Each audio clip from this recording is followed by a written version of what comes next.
Next topic, construction cost. Whether you are a property owner or a contractor, you want to have a clear and accurate forecast of how much a building project will cost and how long will it take before you begin. അതായത് നമ്മളൊരു property ഓണറോ അല്ലെങ്കിൽ ഒരു കോൺട്രാക്ടറോ ആയിക്കോട്ടെ, നമ്മളൊരു project implement ചെയ്യുന്ന സമയത്ത് നമുക്കത് complete ചെയ്യാൻ എത്ര എമൗണ്ട് ആവശ്യമായിട്ടുണ്ട്, എത്ര ടോട്ടൽ കൺസ്ട്രക്ഷൻ കോസ്റ്റ് എത്രയാവും, അതുപോലെ അത് കംപ്ലീറ്റ് ചെയ്യാൻ എത്ര ടൈം എടുക്കും, how long it will take to complete the project, അതിനെക്കുറിച്ചുള്ള ഒരു കംപ്ലീറ്റ് പ്രോപ്പറായിട്ടുള്ള ഒരു ആക്യുറേറ്റ് ആയിട്ടുള്ളൊരു ഫോർകാസ്റ്റിംഗ്, ഒരു പ്ലാൻ ഉണ്ടായിരിക്കണം നമുക്ക്.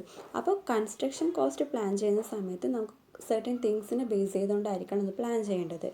അതായത് പ്ലാനിങ് ജഡ്ജ്മെൻറ്റ്, അതുപോലെ നമ്മൾ എന്ത് ടൈപ്പ് ടെക്നിക്സാണ്, കോസ്റ്റിംഗ് ടെക്നിക്സാണ് അഡോപ്റ്റ് ചെയ്യുന്നത്, അതേപോലെ കോസ്റ്റ് കൺട്രോൾ മെഷേഴ്സ്, പിന്നെ അതേപോലെ നമ്മൾ വർക്ക് എക്സിക്യൂട്ട് ചെയ്യുന്ന സമയത്ത് ഓരോ വർക്കിൻ്റെ കോസ്റ്റിംഗ് എന്ന് പറയുന്നത് സ്റ്റാൻഡേർഡ് കോസ്റ്റ് കൺസെപ്റ്റിനെ ബേസ് ചെയ്തുകൊണ്ടായിരിക്കണം. അങ്ങനെയാണ് കൺസ്ട്രക്ഷൻ കോസ്റ്റ് പ്ലാൻ ചെയ്യുന്നത്. ഇനി classification of construction cost. Construction കോസ്റ്റിനെ നമുക്ക് രണ്ടായിട്ട് ക്ലാസിഫൈ ചെയ്യാം: direct cost and indirect cost. Direct cost എന്ന് പറയുന്ന ആ ഒരു വേർഡ് തന്നെ നമുക്ക് മനസ്സിലാവും. ഡയറക്റ്റ്ലി നമുക്ക് ഒരു വർക്ക് എക്സിക്യൂട്ട് ചെയ്യുന്ന സമയത്ത് ഡയറക്റ്റ്ലി നമുക്ക് ഐഡൻറ്റിഫൈ ചെയ്യാൻ പറ്റുന്ന, നമുക്ക് ചിലവായിരിക്കുന്ന ആ ഒരു എമൗണ്ട്, അതായത് the cost of material, labours and other expenses which can be identified with the execution of an item of work. It can be divided into 3: direct material cost, direct labour cost and other direct expenses. അതായത് first one എന്ന് പറയുന്നത് നമുക്ക് direct കോസ്റ്റിനെ മൂന്നായിട്ട് classify ചെയ്യാം: direct material cost, അതേപോലെ direct labour cost and direct expenses. First one direct material cost. Direct material cost എന്ന് പറയുന്നത് these covers all the cost related to materials. അതായത് ഒരു പ്രൊജക്റ്റ് വർക്കിൽ ഇൻക്ലൂഡ് ആയിട്ടുള്ള ഡിഫറെൻറ്റ് മെറ്റീരിയൽസ് ഉണ്ടാവും. ആ മെറ്റീരിയൽസിൻ്റെ കോസ്റ്റ് റിലേറ്റ് ചെയ്തിട്ടുള്ള ആ ഒരു എമൗണ്ടാണ് ഡയറക്റ്റ് മെറ്റീരിയൽ കോസ്റ്റ് എന്ന് പറയുന്നത്. ഇറ്റ് ഇൻക്ലൂഡ്സ് പർച്ചേസ് കോസ്റ്റ്, നമ്മൾ മെറ്റീരിയൽസ് പർച്ചേസ് ചെയ്യുമ്പോൾ ആ ഒരു കോസ്റ്റ്. പിന്നെ ട്രാൻസ്പോർട്ടേഷൻ കോസ്റ്റ് എന്ന് പറയുന്ന സമയത്ത് മെറ്റീരിയൽ ട്രാൻസ്പോർട്ടേഷൻ, പിന്നെ custom clearance, insurance, handling charges, അതൊക്കെ അതിൽ ഇൻക്ലൂഡായി. Then site manufacturing and fabrication cost. അതായത് നമ്മുടെ ഇപ്പോൾ ഡോർ ആൻഡ് വിൻഡോ ഫാബ്രിക്കേഷൻ സമയത്ത്, പിന്നെ റീഇൻഫോഴ്സ്മെൻറ്റ് ഫാബ്രിക്കേഷൻ, അങ്ങനെ ചിലവാകുന്ന ആ ഒരു എമൗണ്ടും ഡയറക്റ്റ് മെറ്റീരിയൽ കോസ്റ്റിൽ ഇൻക്ലൂഡായി. Second classification direct labour cost. Direct labor cost means it covers the net expense of procurement, maintenance and wages of foreman and all categories of workers employed of work sure for the execution of project. അതായത് ഒരു project implement ചെയ്യുന്ന സമയത്ത് ആ project complete ചെയ്യാൻ ഒരുപാട് workers involve ആയിട്ടുണ്ടാകും. അപ്പോൾ ആ വർക്കേഴ്സിൻ്റെ wages charges എല്ലാ കാറ്റഗറീസിലുള്ള വർക്കേഴ്സും ഉണ്ടാകും. അപ്പോൾ അവരുടെ സാലറി, ആ ഒരു വേജസ് ആണ് ഡയറക്റ്റ് ലേബർ കോസ്റ്റിൽ ഇൻക്ലൂഡ് ആയിട്ടുള്ളത്. And it includes basic wages, അതേപോലെ ഓവർ ടൈം വർക്കിങ്ങിന്, പിന്നെ മറ്റ് allowances. Then procurement expenses includes recruitments, പിന്നെ അതേപോലെ conveyance at sites. Then benefits and statutory regulations, earned leave, provident fund, gratuity bonus, insurance, etcetera. The next classification other direct expenses. It includes all other expenses on account of service rendered which can directly attributed to and clearly identified with the execution of an activity or work of item. അതായത് നമ്മുടെ ഒരു certain work execute ചെയ്യുന്ന സമയത്ത് നമുക്ക് ചിലവാകുന്ന ബാക്കിയുള്ള expenses, ബാക്കി cost, certain ഒരുപാട് കാര്യങ്ങൾ വേറെ ഉണ്ടാകും. മെറ്റീരിയൽസും ലേബർ വേജസ് ഒന്നും കൂടാതെ നമുക്ക് വേറെ ചിലവാകുന്ന ഒരുപാട് കാര്യം. Includes special purpose plan and machinery cost. അതായത് മെഷീനറി കോസ്റ്റ്, പിന്നെ സബ് കോൺട്രാക്റ്റഡ് ഐറ്റംസ് ആണെങ്കിൽ നമ്മൾ ഹയർഡ് റിസോഴ്സ് കോസ്റ്റ്, നമ്മൾ എന്തെങ്കിലും റിസോഴ്സ് എന്നുള്ള മെറ്റീരിയൽസ് വാടകയ്ക്ക് എടുക്കുന്ന എന്തെങ്കിലും ഉണ്ടെങ്കിൽ, പിന്നെ റിസോഴ്സസിന് അവിടെ ചിലവാകുന്ന കോസ്റ്റ്. പിന്നെ ടെമ്പററി ആക്ടിവിറ്റീസ്, സ്കാഫോൾഡിങ്ങിൻ്റെ ടൈമിൽ നമുക്ക് ടെമ്പററി ആയിട്ടുള്ള ഇറക്റ്റ് ചെയ്യേണ്ടി വരും ചിലപ്പോൾ ലാൻഡൊക്കെ. അപ്പോൾ റിക്വയർഡ് ഫോർ സ്കാഫോൾഡിങ് എറക്റ്റ് ചെയ്ത് വെക്കാൻ വേണ്ടി എക്സ്ട്രാ സ്പെഷ്യൽ വർക്ക് ആവശ്യമായിരിക്കും. അപ്പോൾ അവിടെ ചിലവാകുന്ന ഒരു എമൗണ്ട്. പിന്നെ അതേപോലെ സ്പെഷ്യൽ ടെക്നിക് കൺസൾട്ടൻറ്റ്, അങ്ങനെ എന്തെങ്കിലും സ്പെഷ്യൽ കൺസൾട്ടൻ്റ് ആവശ്യമുണ്ടെങ്കിൽ അതൊരു extra.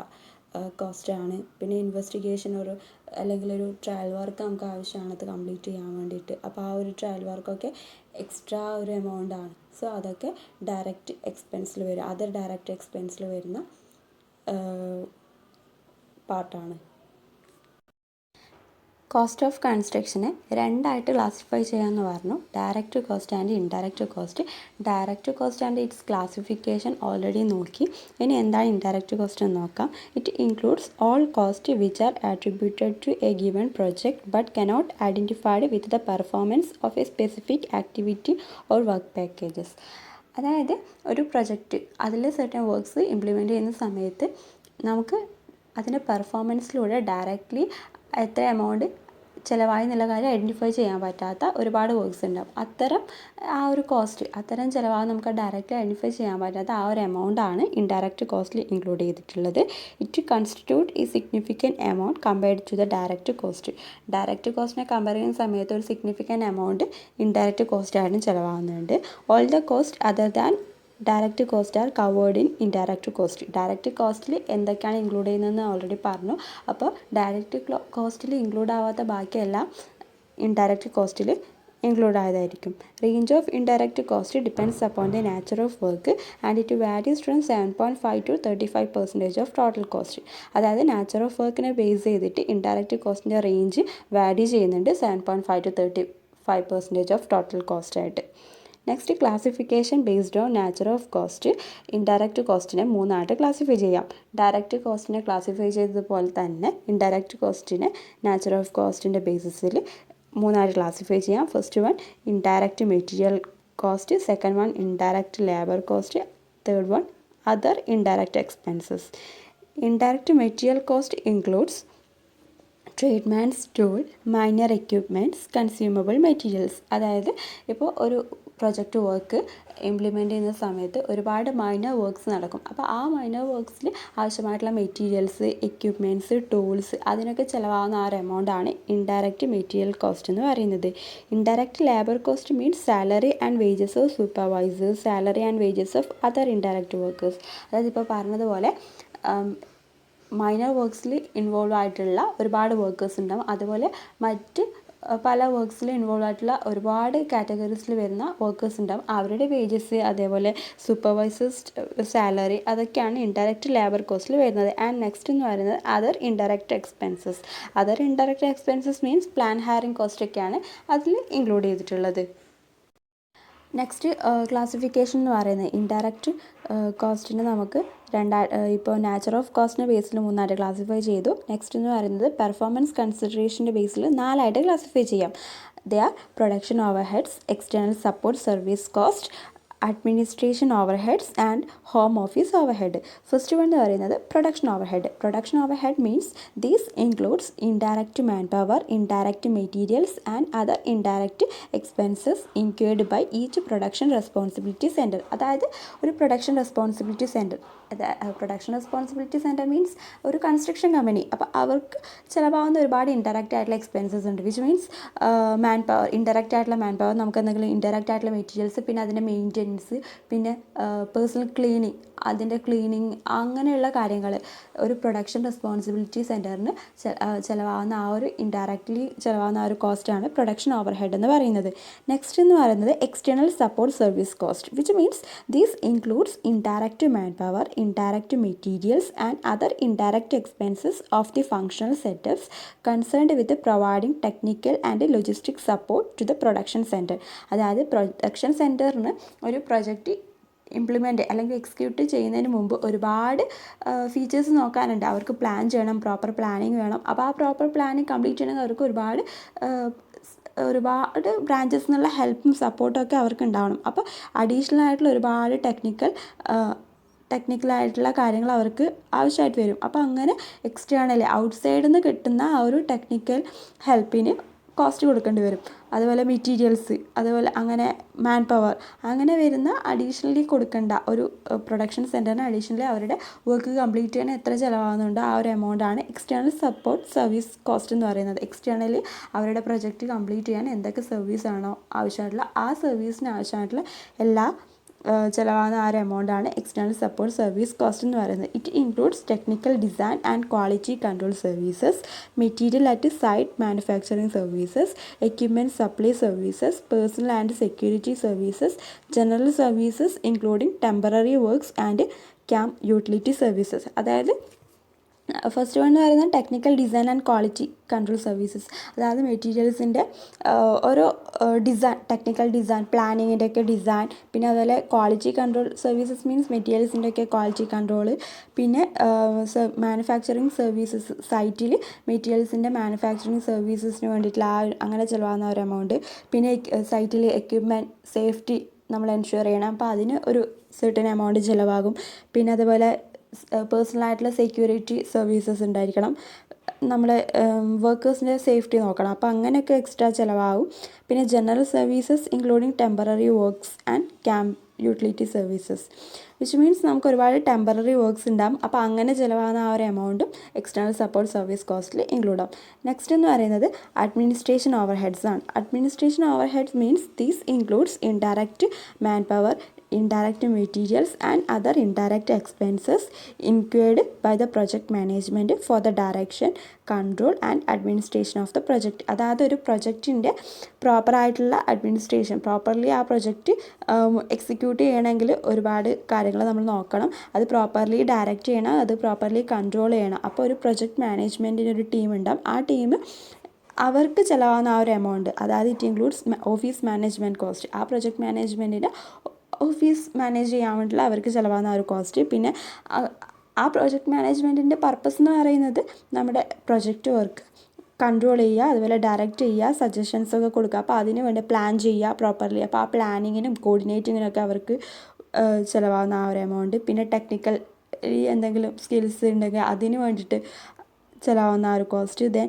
Marketing, costing and contract management cost. Then resource management cost. Resource management cost എന്ന് പറയുന്നത് നമുക്ക് എന്തൊക്കെ റിസോഴ്സസ് എന്നാണ് അവൈലബിലിറ്റി, നമ്മുടെ പ്രൊജക്റ്റിന് ആവശ്യമായിട്ടുള്ള എല്ലാ കാര്യങ്ങളുടെയും അവൈലബിലിറ്റി ഓരോ ഡിഫറെൻറ്റ് റിസോഴ്സസ് എന്നായിരിക്കും, അപ്പോൾ അതിൻ്റെ ആ ഒരു cost. Then finance and risk management cost. അതായത് finance and risk management cost എന്ന് പറയുന്നത് നമ്മളിപ്പോൾ ഒരു സർട്ടൻ പ്രൊജക്റ്റ് എക്സിക്യൂട്ട് ചെയ്യുമ്പോൾ നമുക്ക് ഒരുപാട് റിസ്ക് എലമെൻറ്റ്സ് ഉണ്ട്. അതായത് നമ്മളിപ്പോൾ ഒരു ഗവൺമെൻറ് എന്തെങ്കിലും ഗവൺമെൻറ് വർക്ക് ഏറ്റെടുക്കുകയാണ് ഒരു കോൺട്രാക്ടർ, അപ്പോൾ ആ കോൺട്രാക്ടർ പലരും എന്താ ചെയ്യുന്നത് വെച്ചാൽ ലോൺ എടുത്തിട്ടായിരിക്കും അത് ചിലപ്പോൾ കംപ്ലീറ്റ് ചെയ്യുന്നത്. കാരണം അവരുടെ ബില്ല് മാറി കിട്ടണം, ട്രഷറിയിൽ നിന്ന് ബില്ല് മാറി കിട്ടിയാൽ മാത്രമേ അവർക്ക് അത് കംപ്ലീറ്റ് ചെയ്യാൻ പറ്റൂ. അപ്പോൾ അവർ ബില്ല് മാറി കിട്ടുന്നതിന് മുമ്പ് തന്നെ ലോൺ എടുത്തിട്ടായിരിക്കും അത് ചിലപ്പോൾ കംപ്ലീറ്റ് ചെയ്യുന്നത്. അപ്പോൾ എന്തെങ്കിലും ഒരു ഡിലേ നമ്മുടെ ഈ ഒരു പ്രൊജക്റ്റ് വർക്കിൽ വരികയാണെങ്കിൽ അവർക്കിപ്പോൾ ഇൻട്രസ്റ്റ്, ബാങ്കിൽ അടക്കേണ്ട ഇൻട്രസ്റ്റ് കൂടി വരും. അപ്പോൾ അതൊരു റിസ്ക് എലമെൻ്റാണ്. അപ്പോൾ ഒരു ഫിനാൻഷ്യലി അവിടെ ഒരു എന്താ പറയുക, അവിടെ ഒരു ക്രൈസിസ് വന്നു. സോ അതൊക്കെയാണ് അഡ്മിനിസ്ട്രേഷൻ ഓവർ ഹെഡിൽ വന്നത്, ഇൻക്ലൂഡ് ആയിട്ടുള്ളത്. നെക്സ്റ്റ് എന്ന് പറയുന്നത് ഹോം ഓഫീസ് ഓവർ ഹെഡ്. ഇത്രയും നേരം നോക്കിയത് സൈറ്റിലുള്ള ഓവർ ഹെഡൊക്കെയാണ്. ഇനി ഹോം ഓഫീസ് ഓവർ ഹെഡ്. ഇപ്പോൾ ഒരു കൺസ്ട്രക്ഷൻ കമ്പനി ഉണ്ട്. അപ്പോൾ ആ കൺസ്ട്രക്ഷൻ കമ്പനിയിൽ അവർക്കൊരു മെയിനായിട്ടുള്ളൊരു ഹെഡ് ഓഫീസ് ഉണ്ടാവും. അതേപോലെ അവർക്ക് ബ്രാഞ്ചസ് ഉണ്ടാവും. വലിയ കൺസ്ട്രക്ഷൻ കമ്പനിക്ക് ബ്രാഞ്ചസ് ഉണ്ടാവും, സബായിട്ടുള്ള ഓഫീസസ് ഉണ്ടാവും. അപ്പോൾ അവിടെ ചിലവാകുന്ന ആ ഒരു കൺസൾട്ടൻറ്റ് ഫീസ്, പിന്നെ ലീഗലി എന്തെങ്കിലുമൊക്കെ ആ ഒരു ഓഫീസ് വർക്കിങ്ങിന് ലീഗലി എന്തെങ്കിലും എക്സ്പെൻസ് ഉണ്ടാകും, പിന്നെ അതിൻ്റെ ലൈസൻസിങ് ചാർജസ്, പിന്നെ വിസിറ്റ്സ്, പിന്നെ എൻ്റർടൈൻമെൻറ്റ് ടാക്സസ്, എന്തെങ്കിലും ഇൻഷുറൻസ് ഉണ്ടെങ്കിൽ അത്തരം കാര്യങ്ങളാണ് ഹോം ഓഫീസ് ഓവർ ഹെഡിൽ ഇൻക്ലൂഡ് ആയിട്ടുള്ളത്. It represents the expenses relating to operations and service rendered by the home office. Indirect കോസ്റ്റിന് നമ്മൾ ഫസ്റ്റ് നാച്ചർ ഓഫ് കോസ്റ്റിൻ്റെ ബേസിൽ 3ആയിട്ട് ക്ലാസിഫൈ ചെയ്തു. ദെൻ പെർഫോമൻസ് കൺസിഡറേഷൻ്റെ ബേസിൽ 4ആയിട്ട് ക്ലാസിഫൈ ചെയ്തു. ഇനി ബിഹേവിയറിൻ്റെ ബേസിസിൽ നമുക്ക് അഗെയിൻ 3ആയിട്ട് ക്ലാസിഫൈ ചെയ്യാം. First one variable indirect cost, then fixed indirect cost, and third one semi variable indirect cost. അപ്പോൾ വാരിയബിൾ ഇൻഡയറക്റ്റ് കോസ്റ്റിൽ ഒരു എക്സാമ്പിൾ പറയുകയാണെങ്കിൽ എക്യുപ്മെൻറ്റ് മെയിൻ്റനൻസ് കോസ്റ്റാണ്. അതായത് നമ്മുടെ ഔട്ട്പുട്ട് മീൻസ് നമുക്ക് എന്താണോ ഇപ്പോൾ ഒരു പ്രൊഡക്ഷൻ എന്തിനൊക്കെ ഒരു സാധനം പ്രൊഡ്യൂസ് ചെയ്യുന്നൊരു കമ്പനിയാണെന്ന് വിചാരിച്ചോ, മാനുഫാക്ചറിങ് കമ്പനി. അപ്പോൾ നമ്മുടെ ഔട്ട്പുട്ട് കൂട്ടണമെങ്കിൽ, നമുക്ക് കിട്ടേണ്ട ഔട്ട്പുട്ട് കൂട്ടണമെങ്കിൽ നമുക്ക് അതിനായി യൂസ് ചെയ്യുന്ന എക്യുപ്മെൻറ്റ്സിൻ്റെ മെയിൻ്റനൻസും അതിനനുസരിച്ച് കൂട്ടണം. സോ ആ എക്യുപ്മെൻറ്റ് മെയിൻ്റനൻസ് കോസ്റ്റും കൂടി വരും. അപ്പോൾ കോസ്റ്റ് എന്ന് പറയുന്നത് ഡയറക്റ്റ്ലി പ്രൊപ്പോർഷണൽസ് ടു ഔട്ട്പുട്ട് ആയിരിക്കും. സോ അതാണ് ഈ ഗ്രാഫിൽ കാണിച്ചിരിക്കുന്നത്. വാരിയബിൾ കോസ്റ്റ് നമ്മുടെ ഔട്ട്പുട്ടിനനുസരിച്ച് കോസ്റ്റ് വാരി ചെയ്തുകൊണ്ടേയിരിക്കുന്നു, കൂടി വരുന്നു. Next fixed indirect cost. Fixed indirect cost means cost എപ്പോഴും ഫിക്സ് ആയിരിക്കും. വോളിയം, അതായത് ഔട്ട്പുട്ട് വോളിയം ചേഞ്ച് ചെയ്യുന്നുണ്ടെങ്കിൽ കോസ്റ്റ് എപ്പോഴും ഫിക്സ് ആയിരിക്കും. അതിനൊരു എക്സാമ്പിൾ പറയുകയാണെങ്കിൽ ഇപ്പോൾ സാലറി ഓഫ് സൂപ്പർവൈസേഴ്സ്. നമ്മുടെ ഔട്ട്പുട്ട് ചേഞ്ച് ചെയ്യുന്നതനുസരിച്ച് നമ്മൾ ഒരിക്കലും സൂപ്പർവൈസേഴ്സിന് സാലറി കൂട്ടി കൊടുക്കില്ല. നമ്മൾ എന്താ അതെപ്പോഴും ഫിക്സ് ആക്കി വയ്ക്കും. അപ്പോൾ അതൊരു സാലറിക്കാണ് ഫിക്സഡ് ഇൻഡയറക്റ്റ് കോസ്റ്റിൽ ഇൻക്ലൂഡ് ചെയ്തിട്ടുള്ളത്.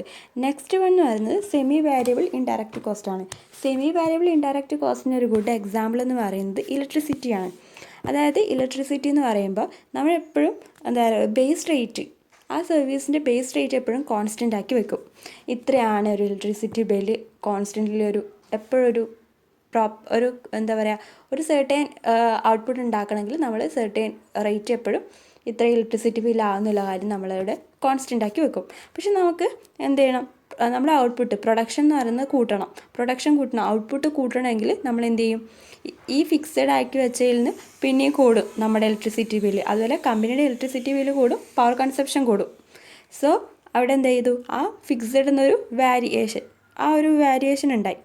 So there is both fixed and variable aspects to semi variable cost. Okay, അതാണ് സെമി വേരിയബിൾ ഇൻഡയറക്റ്റ് കോസ്റ്റ് എന്ന് പറയുന്നത്.